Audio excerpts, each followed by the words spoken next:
Halo semua, salam sejahtera Malaysia, tuan-tuan dan puan-puan yang amat dihormati. Saudara-saudara, terima kasih kerana bersama di dalam channel ini.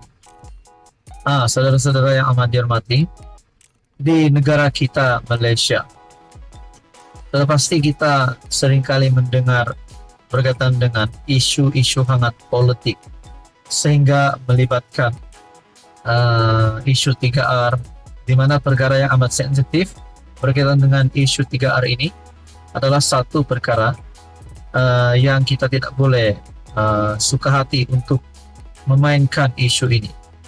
Kita juga mendengar terdapat kenyataan daripada media bahawa kepimpinan Perikatan Nasional yang seringkali memainkan isu ini. Dapat beberapa pemerhati politik yang membuat kenyataan begitu. Tapi saudara-saudara, kali ini pula Cikgu Bat yang sudah pasti, saya rasa anda pun mengenali nama ini. Dalam satu kenyataan daripada Malaysia kini, ini keputusan pilihan, ini keputusan PKR, Parti Keadilan Rakyat, yang meminta Cikgu Bat berhenti main isu perkauman sempit. Selepas 55 tahun peristiwa hitam 13 Mei 1969, masih terdapat individu berfikiran sempit seperti Badrul Hisham Shahrin yang memainkan isu perkauman untuk menghasut rakyat terhadap kerajaan, kata pengarah komunikasi PKR Lee Chian Chow.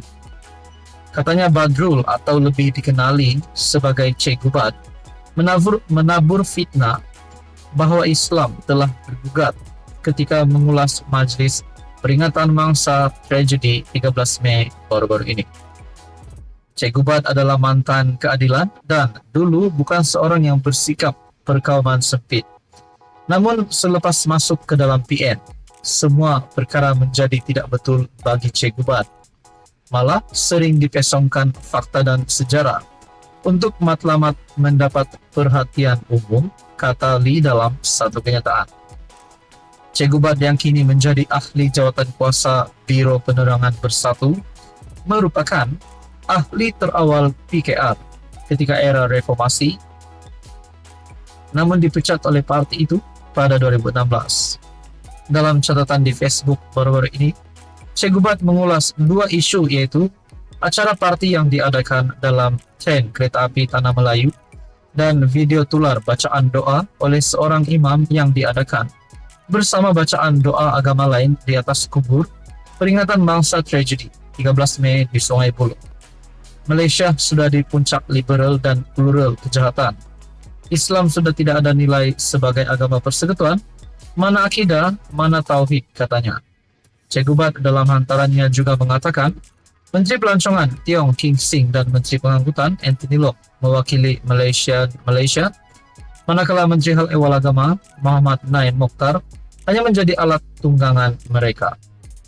Mengulas lanjut, Lee yang juga ahli Parlimen Petaling Jaya berkata, sebagai kawan dia terpanggil menjelaskan fitnah yang disampaikan Cikgu Bat mengenai kubur berkenaan. Nah, saudara-saudara, berkaitan dengan isu ini Anda boleh lihat di dalam artikel Malaysia Kini bertajuk PKR minta Cikgu Bat henti main isu perkauman sempit. Jadi, saudara-saudara, apakah kesan ini kepada Cikgu Bat dan juga Parti Bersatu? Adakah ini akan membawa satu keputusan yang lebih buruk lagi untuk Cikgu Bat? Apa komen Anda? Sekian saja, teruskan bersama di dalam channel ini. Halo semua, salam sejahtera Malaysia. Selamat datang ke channel Fels Lifestyle. Tuan-tuan dan puan-puan yang saya amat hormati semua, ini satu lagi bukti ataupun satu lagi kemenangan Anwar Ibrahim PMX, Perdana Menteri hari ini, yang saya boleh cakap kemenangan Anwar Ibrahim ini sekaligus mengalahkan Perikatan Nasional, mengalahkan semua musuh politik Anwar Ibrahim, termasuk bekas Perdana Menteri Tun Dr. Mahathir Mohamad. Nah, saudara-saudara, dalam satu artikel perkongsian menyebut kerajaan tak akan campuri proses kehakiman agensi penguat kuasa. Tidak dapat dinafikan, sebelum ini kita mendengar bahawa kononnya kerajaan yang mengarahkan penguat kuasa ataupun SPRM khususnya untuk menangkap perasuah-perasuah di Malaysia jerum-jerum yang dicari ataupun diburu oleh Anwar Ibrahim. Namun saudara-saudara, sekiranya kita pikir secara rasionalnya, siapa yang bersalah itu tetap bersalah. Kenapa? Bila ada jerum didakwa, ditahan, ditangkap, diserbu, kenapa nak salahkan Anwar Ibrahim pula? Kalau memang salah, nah sudah pasti perkara itu memang tetap salah. Nah saudara-saudara, mungkin ada yang cakap kerajaan tidak adil.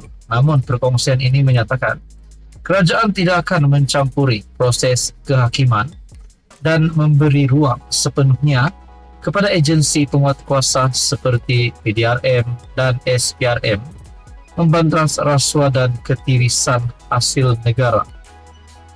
Perdana Menteri berkata, peranan Jabatan Audit Negara juga perlu diperkasa supaya tata kelola dalam perkhidmatan awam dapat ditambah baik. Hal ini kita tekankan untuk mendapat dukungan dan bertindak dengan begitu tegas dan baik serta menjalin perkhidmatan awam yang lebih teratur, bersih daripada rasuah, kelembapan dan kemalasan. Mungkin ada yang memandang remeh dan anggap ini sebagai slogan politik. Tetapi akibatnya besar sekali yang mungkin tidak ramai sedari. Kesannya berantai dan menjalar hingga ke bawah. Yakinlah dan insya Allah kita dapat banteras sekiranya kita bertindak secara konsisten, berani dan tegas melawan rasuah daripada peringkat tertinggi sehingga serendah-rendahnya, katanya. Anwar berkata demikian dalam perutusan negara yang disiarkan secara langsung di semua saluran media tempatan. Dalam masa sama, PM meluahkan keyakinan isu rasuah dapat diselesaikan jika dibantras secara konsisten dan tegas.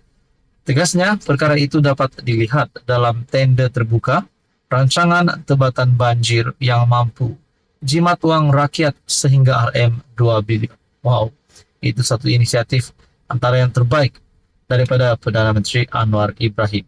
Nah, saudara-saudara, artikel ini daripada Harapan Daily. Kerajaan tak akan campuri proses kehakiman agensi penguat kuasa. Siapa yang tak puas hati dengan kenyataan ini, sudah pasti musuh politik Anwar Ibrahim. Yang pasti ini satu kemenangan baru untuk PMX, untuk Perdana Menteri yang pasti mengukuhkan lagi kedudukan Anwar sebagai Perdana Menteri PMX ataupun Perdana Menteri hari ini. Jadi saudara-saudara yang amat dihormati, tuan-tuan dan puan-puan, apa komen Anda berkaitan dengan isu ini? Sekian saja. Teruskan bersama di dalam channel ini untuk info yang seterusnya.